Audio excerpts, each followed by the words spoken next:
Здравейте, казвам се Гергана и съм магистър-фармацевт. В днешното видео ще говоря за функционалната диспепсия, така нареченото лошо храносмилане или нервен стомах, както и за синдрома на раздразненото черво и как симптомите на тези състояния успешно могат да бъдат повлияни с продукта Iberogast. Функционалната диспепсия се характеризира със следните симптоми: болка зад гръдната кост в горната част на горемната стена, подуване на корема и усещане за пълнота. Често пациентите споделят: изядох 2 хапки, а вече се чувствам пълен, не мога да поема повече храна. Или хапнах съвсем малко и корема ми се поду. Лошото храносмилане е функционално изменение на храносмилателната система, т.е. липсват органични промени в органите на храносмилателната система. Това, разбира се, може да се установи след преглед с гастроентеролог. Какви могат да бъдат причините за появата на функционална диспепсия? На първо място, лоша комбинация между различни хранителни вещества, което да затрудни храносмилателния процес. Приемане на голямо количество храна за кратко време, редуване на продължителни интервали на гладуване и обилно хранене, живот в стресова обстановка, както и преживяване на силни психоемоционални състояния. Известно е, че в мускулната стена на стомаха и червата са струпани голямо количество нервни окончания от вагусовият нерв. При силни емоционални вълнения нервната система се активира, което неминуемо повлиява и процесите на храносмилане. Някои хора се оплакват, че при преживяване на стрес или в напрегнати ситуации трябва да погълнат по-голямо количество храна, за да се успокоят, така нареченото емоционално хранене, докато други не могат да поемат и една хапка. По статистика от функционална диспепсия страдат по-често жени от мъже, като рисковата група е между 30 и 49 години, т.е. активно работещи хора. Синдромът на раздразненото черво също е функционално изменение на храносмилателната система, свързано с променен чревен транзит. При някои хора се наблюдава повишен чревен транзит. Те се оплакват от състояние на диария, докато други имат понижен чревен транзит и се оплакват от състояние на констипация. Има и трети, при които състоянията на констипация и диария се редуват. Освен това, пациентите споделят за силна болка, спазми, подуване на корема и дискомфорт, както и за усещане за непълна дефекация и схождане. Причините за развитие на синдром на раздразненото черво са свързани с неправилно хранене, преживяване на тежки инфекциозни заболявания, преживяване на силни емоционални състояния. По статистика от синдром на раздразненото черво страдат около 11 човека на 100. Често състоянията на функционална диспепсия и стомашен рефлукс могат да се объркат, тъй като има някои сходни симптоми. Това са паренето зад гръдната кост и усещането за пълнота. Но при функционалната диспепсия също така се наблюдава болка, спазми, по някой път гадене, докато при стомашният рефлукс водещо е кисело-горчивият вкус в устата и някои пациенти се оплакват от често оригване. Както споменах в началото на видеото, днес ще говоря за повлияване на симптомите на функционална диспепсия и синдрома на раздразненото черво посредством продукта Iberogast. Iberogast е лекарствен продукт без лекарско предписание, който съдържа екстракт от 9 лечебни растения.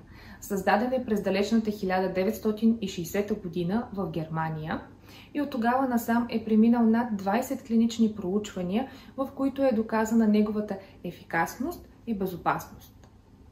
През 2010 година са чествани 50 години от създаването на продукта, а през 2016 година е сред първите в класацията на най-често предписвани продукти без лекарско предписание в Германия.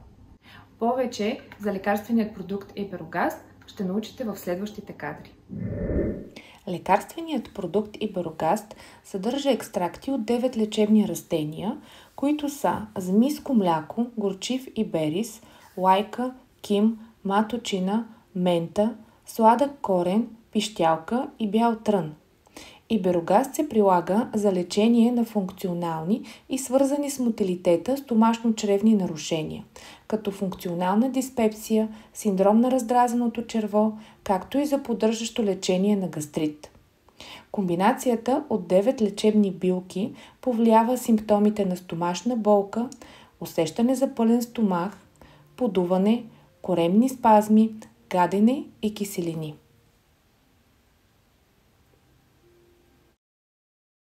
Сега ще ви запозная с начинът на приложение на Иберогаст и неговата дозировка. Тези от вас, които вече са използвали Иберогаст перорални капки, знаят, че от тази година той е вече със сменен дизайн на опаковката, като е създадена специална капачка към шишето, която да осигурява по-дълготрайното запазване на продукта след отваряне. Лекарственият продукт Иберогаст може да бъде използван 8 седмици след първото отваряне. Какво е особеното тук? Имаме две капачки. Махаме първо зелената капачка. Това ще ни бъде активната капачка, която ще използваме в последствие. Сега трябва да отстраним тази бяла капачка, която предпазва нашият разтвор. И нея вече може да я изхвърлим. Поставяме обратно зелената капачка, като вътре ще забележите, че има един капкомер, който ще пасне идеално на гърлото на бутилката. Хубаво завинтваме зелената капачка, така че капкомера да прилепне към гърлото. И сега отваряме. Ето, капкомера вече е на гърлото на бутилката и капачката е празна. Откапваме под ъгъл 45 градуса в малко вода.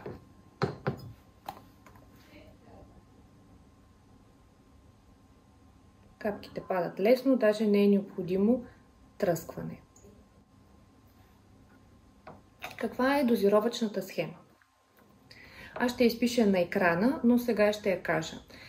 Иберогаст, пероралните капки са регистрирани за деца над 3 години. За деца от 3 до 5 години дозировката е 3 пъти на ден по 10 капки в малко вода. За деца от 6 до 12 години дозировката е 3 пъти по 15 капки на ден, разтворени в малко вода. И за юноши от 13 години и възрастни дозировката е 3 пъти по 20 капки, разтворени в малко вода. Важно е да се отбележи алкохолното съдържание в лекарственият продукт Иберогаст. В една доза от 20 капки се съдържат 0,24 грама алкохол, което се равнява на около 6 мл бира или 2,6 мл вино. С особено внимание трябва да подхождат хората, които страдат от алкохолизъм. Заради съдържанието на алкохол в лекарственият продукт Иберогаст се препоръчва повишено внимание при хора, страдащи от чернодробни заболявания, епилепсия, бременни и кърмачки. Действието на Иберогаст е сравнително бързо, между 15-та и 30-та минута след приложението му при редовна употреба. Няма ограничения за продължителността на периода, през който може да се използва този продукт. Разбира се, ако след 7 дни от приложението му няма повлияване на симптомите, е хубаво да се потърси консултация с лекар. Разтворих си 20 капки от лекарственият продукт Иберогаст в тази чаша и сега искам да тествам какъв е вкуса.